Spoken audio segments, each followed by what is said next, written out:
The last photo I have of my sister, Leticia, is this selfie she sent me from the grocery store parking lot. It was June 2022. She texted me, "Stocking up for the kids, finally feel prepared." An hour later, her phone went dark. For 3 years, we've been searching for a body, for an abductor. But what they just found, dug up next to our great-grandmother's grave. That wasn't a kidnapping. It was a secret. If you've ever felt a cold spot in your heart where a person used to be, leave a comment below. I'd like to know I'm not alone in this. My name is Martin, and I'm telling this story in 2025. But for me, time stopped 3 years ago, on a hot, sticky Tuesday in June. That's the day my sister, Leticia, vanished. For 3 years, I've been living in a fog. You go through the motions. You get up, you make coffee. I help my parents with Leticia's kids, my niece Maya and my nephew Noah. Maya's 12 now, and Noah is 10. They were 9 and 7 then. And for 3 years, they've been asking me the same question in 100 different ways. "Uncle Marty, do you think Mom's cold?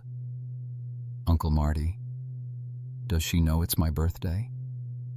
Uncle Marty, when is she coming home?" And I'd have to look them in the eye and say, "I don't know. But we're looking. We will never stop looking." And that was the truth. We looked. We hired a private investigator. We put up billboards. We drained our savings. We gave DNA swabs and dental records to the police, bracing for the call that they'd found remains. Every time my phone rang with an unknown number, my stomach would just drop through the floor. Because the police, they had a very clear theory. It was an abduction. You see, they found her car, an old, beat-up Volvo. They found it 2 days after she disappeared, at a rest stop about 40 miles north on the interstate. The driver's side door was unlocked. Her purse was gone. Her phone was gone. But the groceries were still there. In the back, 4 paper bags.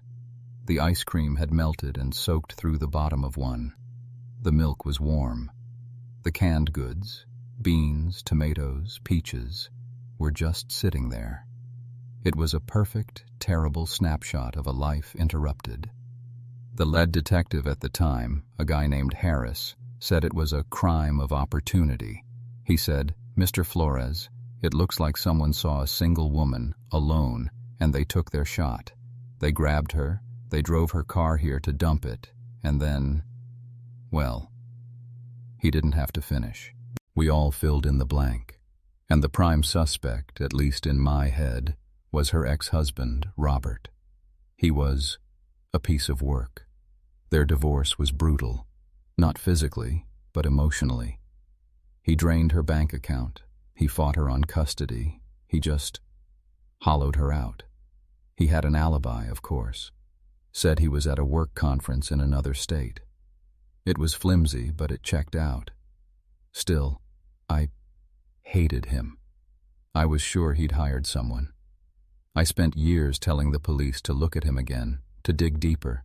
They humored me, but they kept saying, "All the evidence points to a stranger." And Leticia, Tish, I always called her. She wasn't the same after the divorce. Before Robert, she was the life of the party. She was the one who'd get you to sing karaoke. She was loud, and she laughed with her whole body. But after he left, she shrank. She became quiet. She became afraid.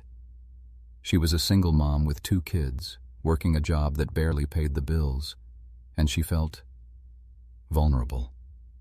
The world, which she used to see as a big, fun place, suddenly looked like a minefield of threats. And that's when she found the forums. I'd go over for dinner, and she'd be on her laptop, always on the laptop. "Tish, what are you reading?"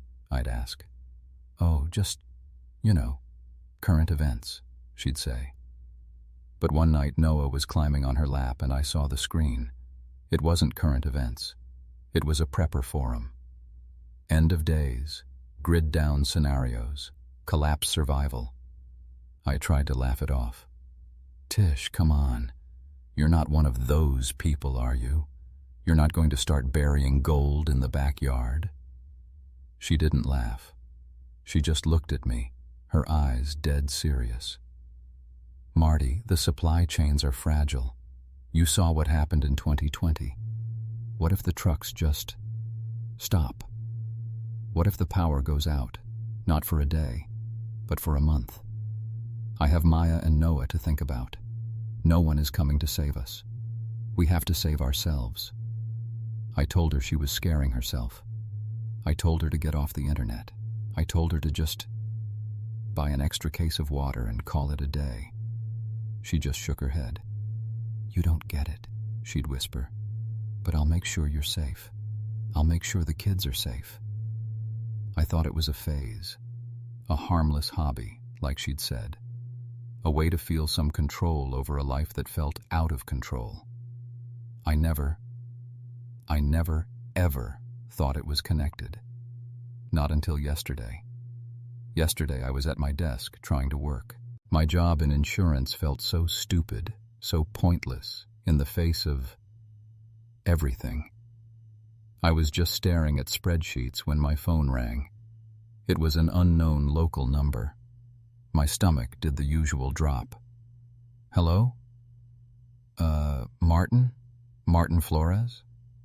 The voice was old, crackly. Yes. Who is this? This is Owen Haug. I'm the groundskeeper, down at the old Lutheran cemetery, off Route 12. I was confused. Mr. Haug? Yeah, I know who you are. Is something wrong? My mind raced. Did he find something? A piece of clothing?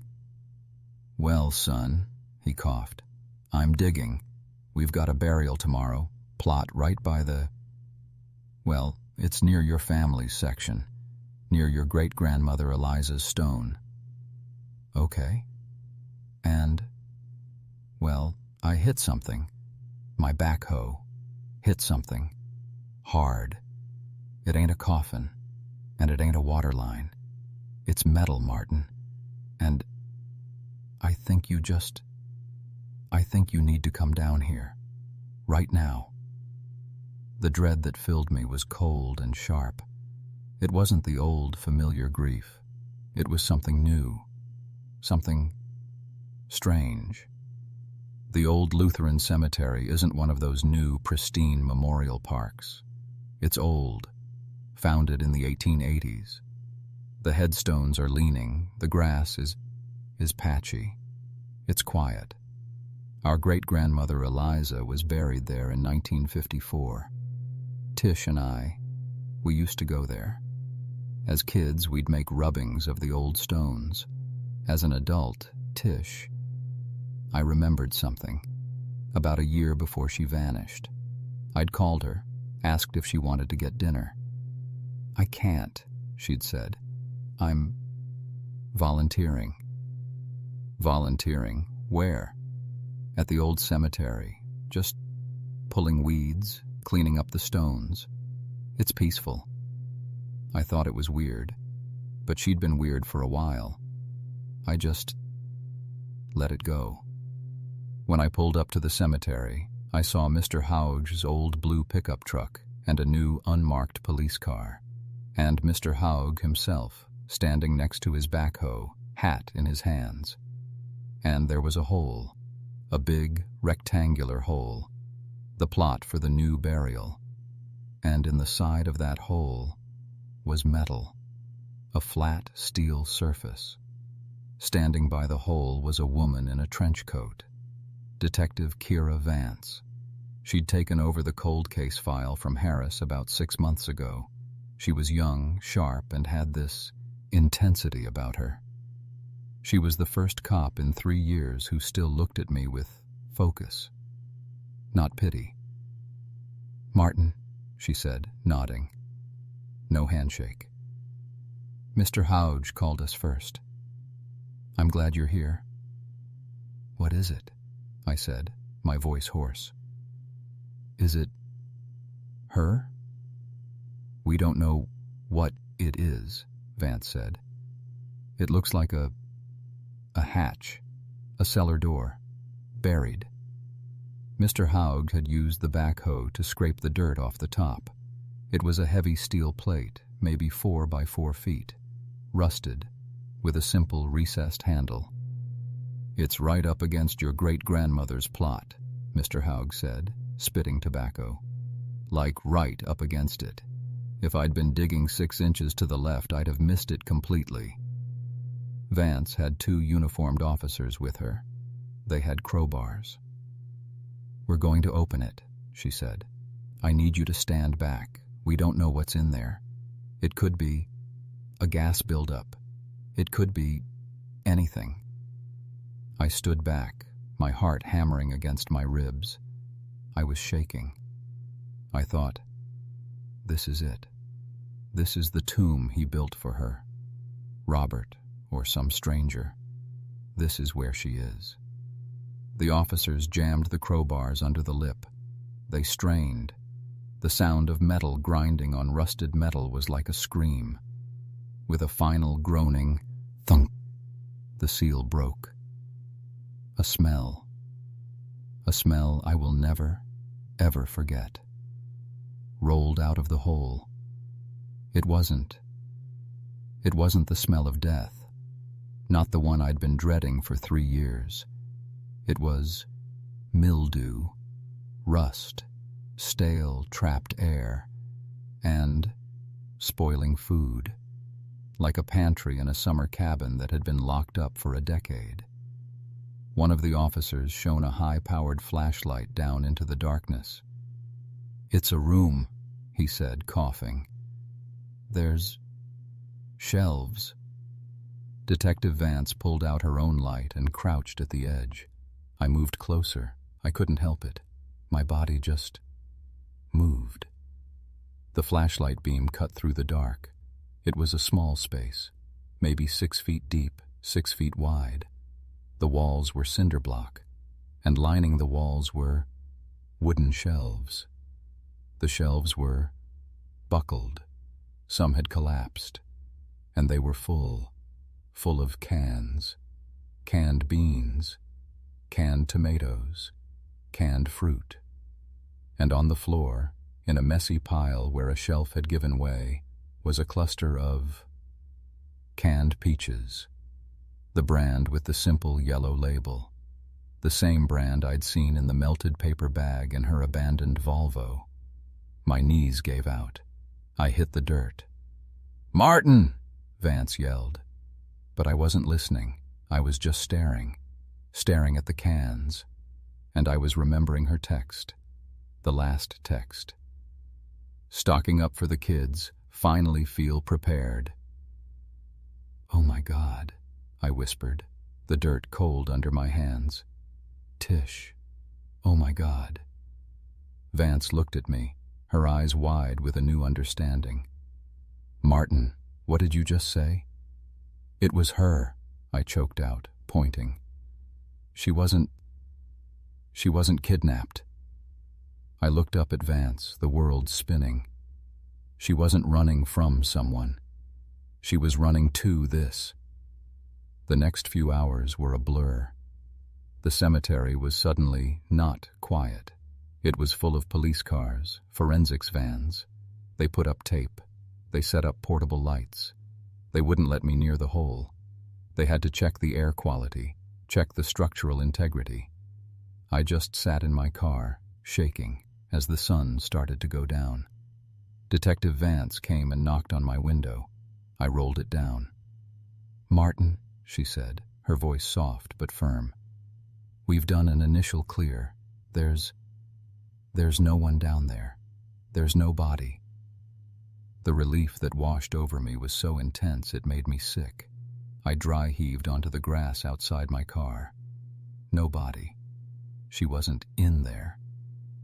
"But," I gasped, What is this?" It's a bunker, she said. A homemade survival bunker. Ventilation pipe is...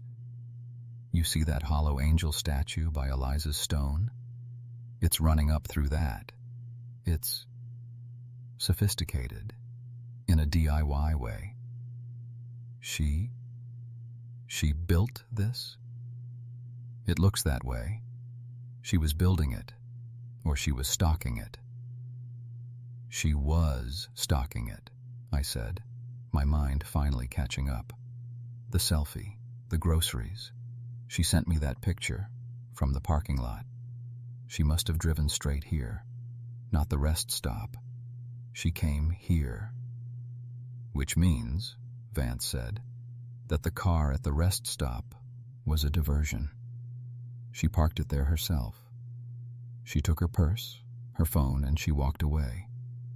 She wanted us to think she was abducted. The pieces were slamming into place, and they were building a picture I didn't understand. She faked her own disappearance, Bata and I asked.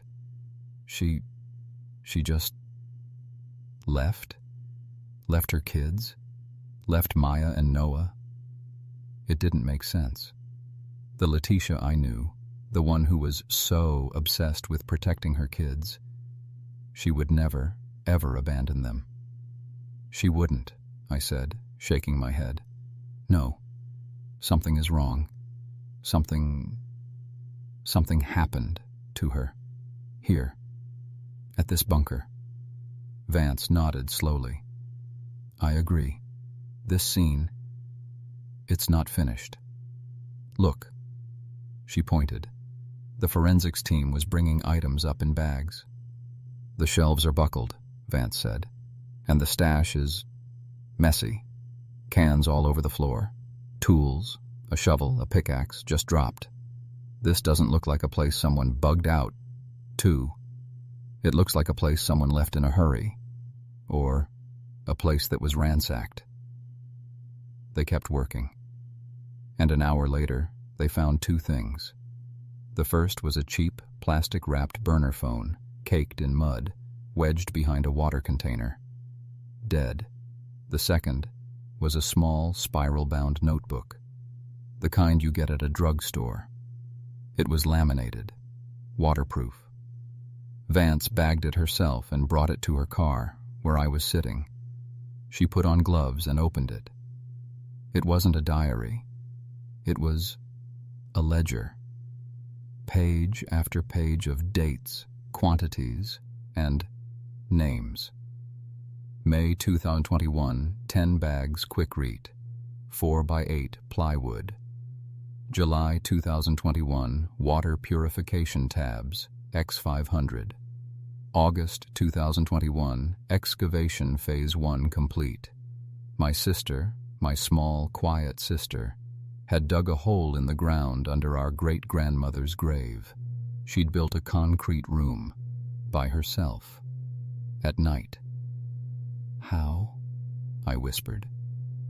She wasn't by herself, Vance said, tapping a page. The entries changed. January 2022, met Badger, traded 50 Oazi silver for 200 rounds, 22 ammo.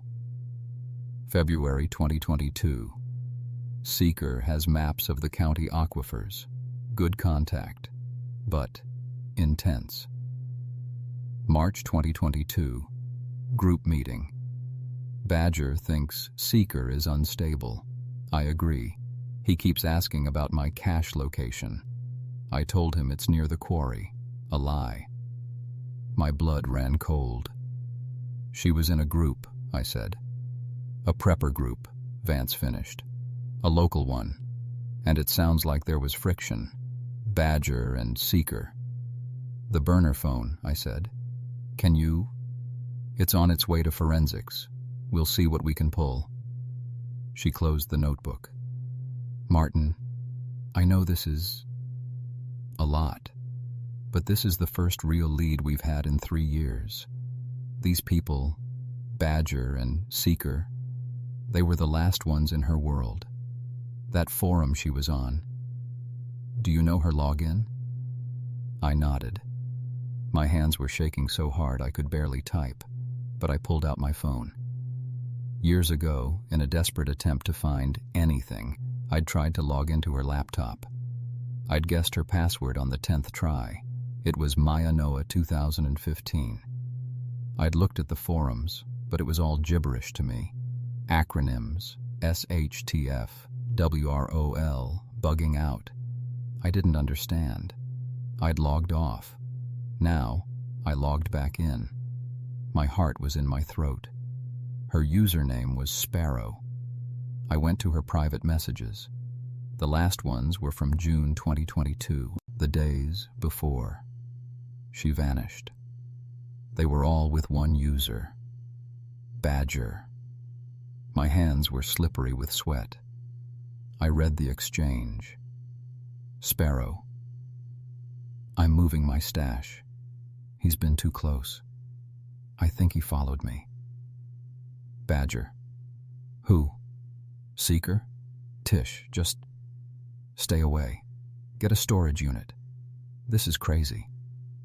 Sparrow. A storage unit is the first place they'll loot. No, it has to be hidden. I'm doing the final run on Tuesday. Badger. Don't. It's too risky. He's not stable. Sparrow. I have to. For my kids. Tuesday. The day she disappeared. She wasn't stalking the bunker. She was emptying it. She was scared of Seeker. Vance, I said, my voice barely a whisper. She was emptying it. She was scared of this Seeker guy. I showed her the messages. Vance read them, her face grim. She was going to move her supplies. That's what she was doing with the groceries. It was the last load. Seeker. He must have found her. He knew, I said, the words tasting like ash. She lied, said it was by the quarry, but he must have followed her. We need to find Badger, Vance said. He's our only link. How? You're Sparrow, she said, looking at my phone. You're going to message him. I sat in my car, in the dark, in a graveyard, pretending to be my missing sister. I opened a new message to Badger. My fingers trembled. What do I say? I typed, I need help. I hit send. For a long time, nothing. An hour. 2. The forensics team finished. They packed up the cans, the tools. They sealed the bunker. They left. It was just me and Detective Vance in our separate cars waiting. The moon was bright. It felt wrong. Then my phone buzzed. A reply. From Badger. Who is this? My heart leaped. Vance came to my window. What? I showed her. Tell him, she said. Tell him you're Martin, her brother. Tell him you found the bunker. I typed. This is Martin, Leticia's brother. We found her cache. The reply was almost instant. Oh God, is she? No, she's not there. But her notebook is. We know about Seeker. A long pause.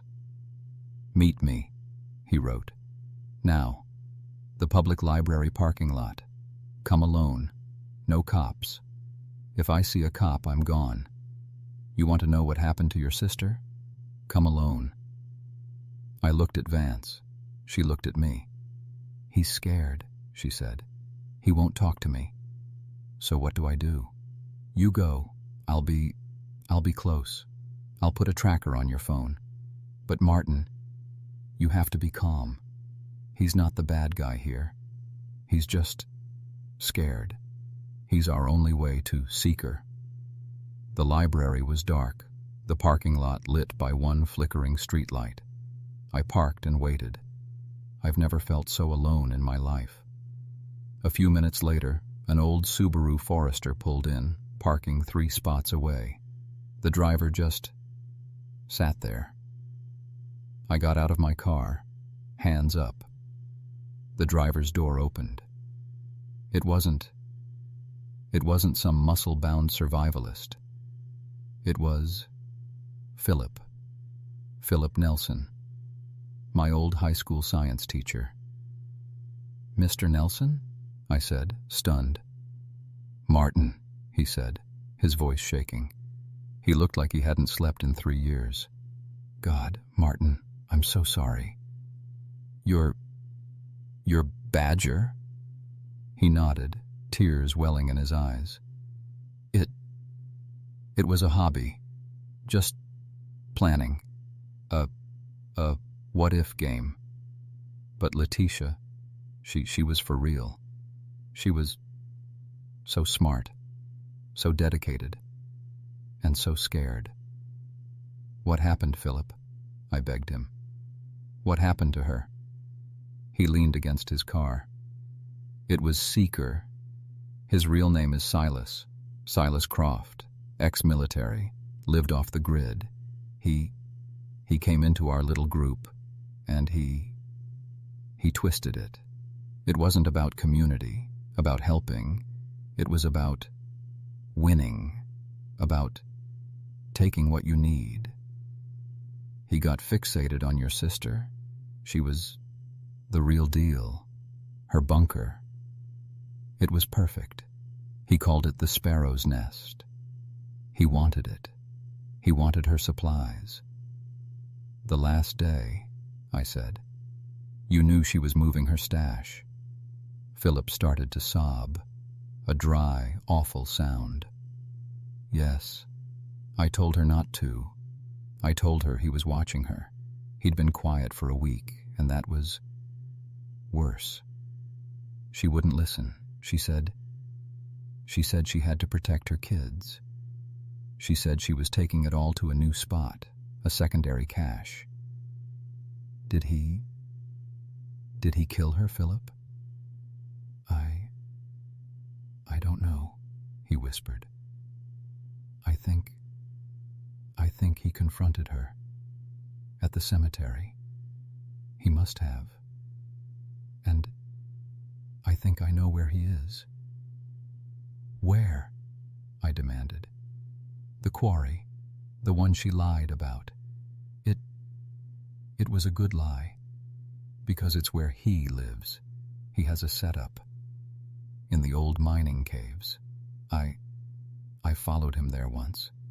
Months before Tish. I was so scared I never told anyone."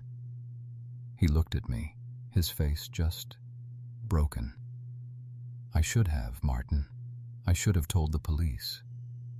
But I was scared. We were doing things that weren't exactly legal.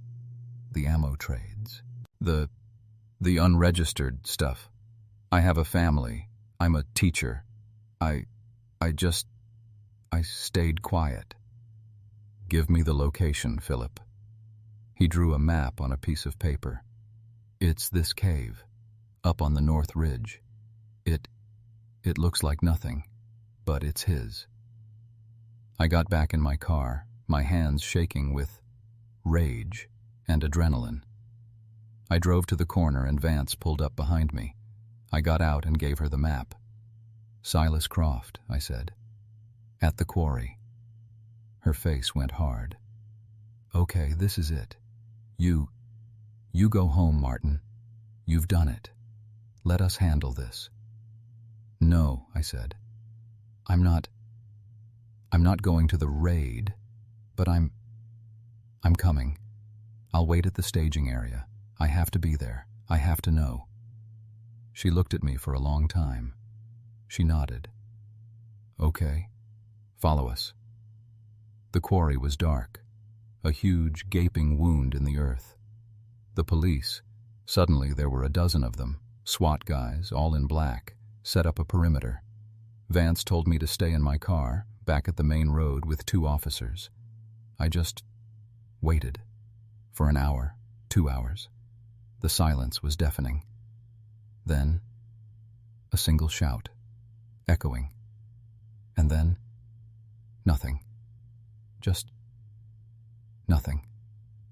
I waited. It felt like another 3 years. Finally, I saw headlights. Vance's car. She parked. She got out. She walked over to me. Her face was empty. I couldn't read it. Vance? We got him, Martin. Silas Croft. He was in the cave, just like Philip said. And I could barely breathe. And Leticia? Did he say? He didn't have to say much, she said. His cave. It was a stash. His own stash. And it was full. Full of what? Full of canned peaches, Martin. Canned beans. Water purifiers. A first aid kit. All of it. All of it was hers. I slumped against the car. So, he took it. He killed her for cans. He's in custody, she said. He confessed. It's not what we thought. What do you mean? It was an accident, she said, and her voice cracked. For the first time, she looked emotional. He confronted her, that day, at the cemetery, just like you thought.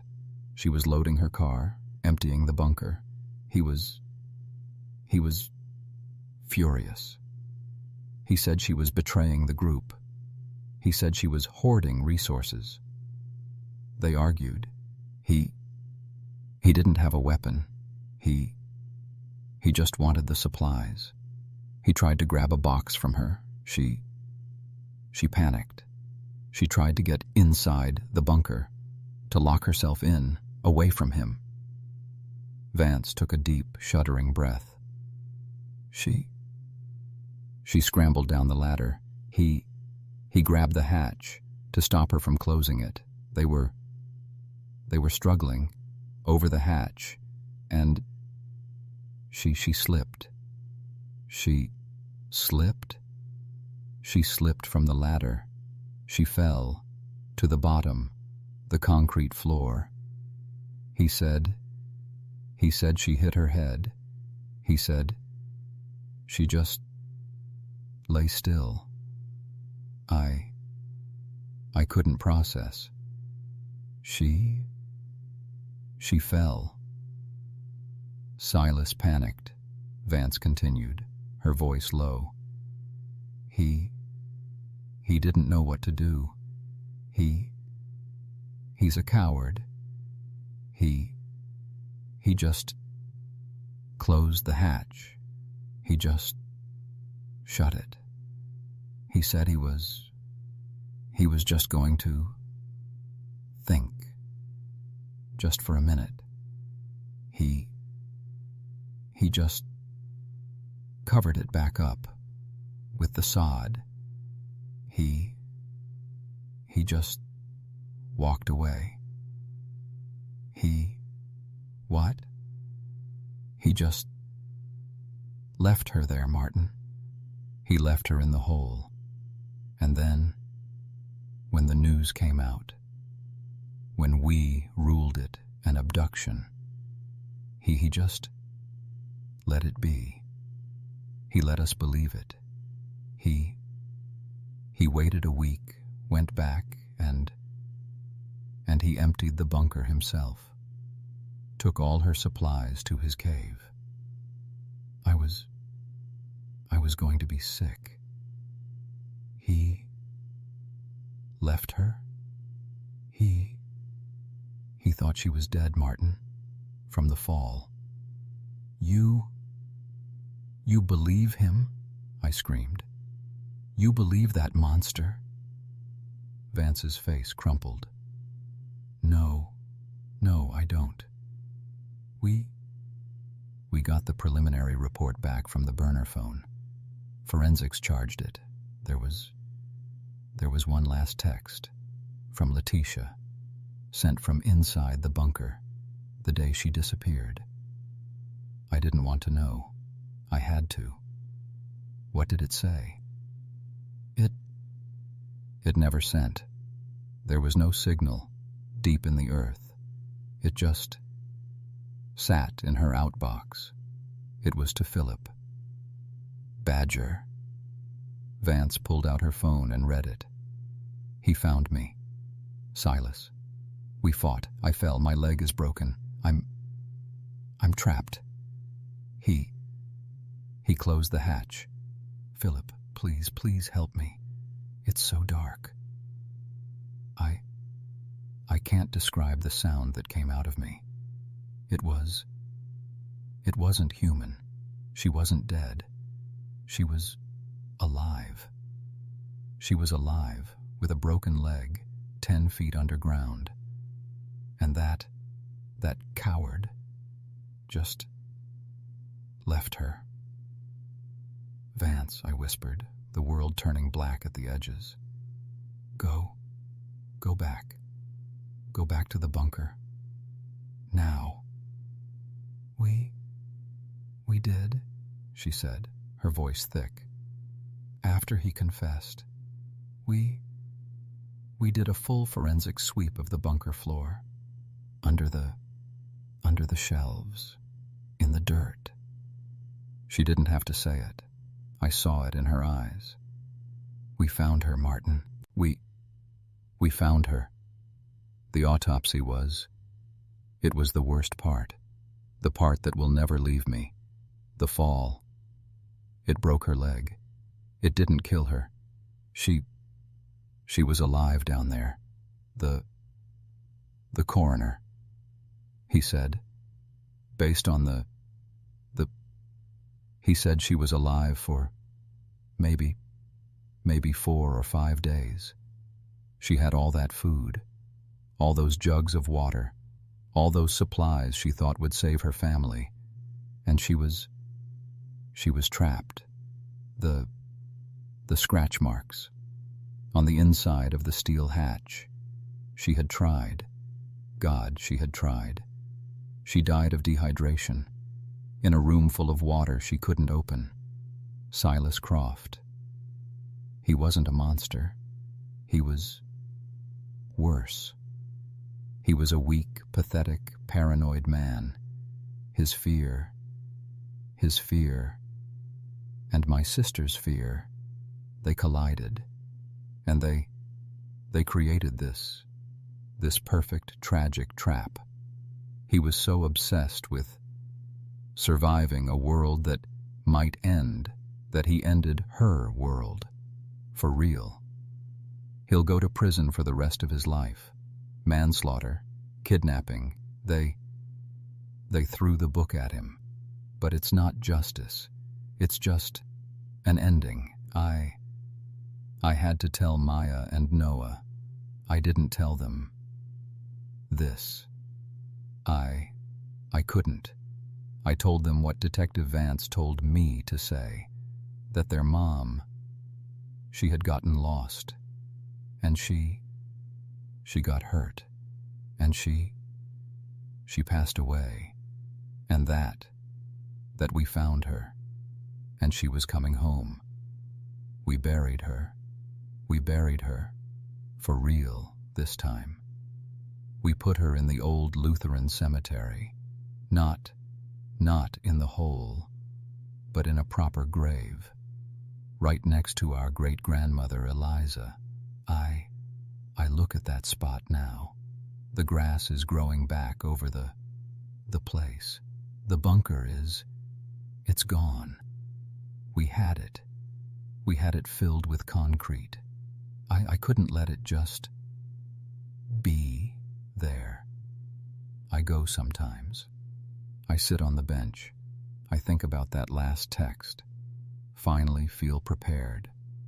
She was prepared for everything, except the human heart. She was prepared for a faceless, nameless collapse. She never saw the real human danger right next to her. I put a can of those peaches, the yellow label. I put it by her headstone. I don't know why. I guess I just want her to know. She was right. She was prepared. She was just in the wrong place, with the wrong person. And I wasn't there to help her.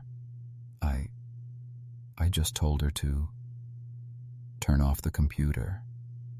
I live with that. I live with that every single day. What would you have done if you had seen someone you loved slipping into that world of fear? Would you have known how to pull them back? Subscribe if you believe every truth, no matter how buried, eventually surfaces.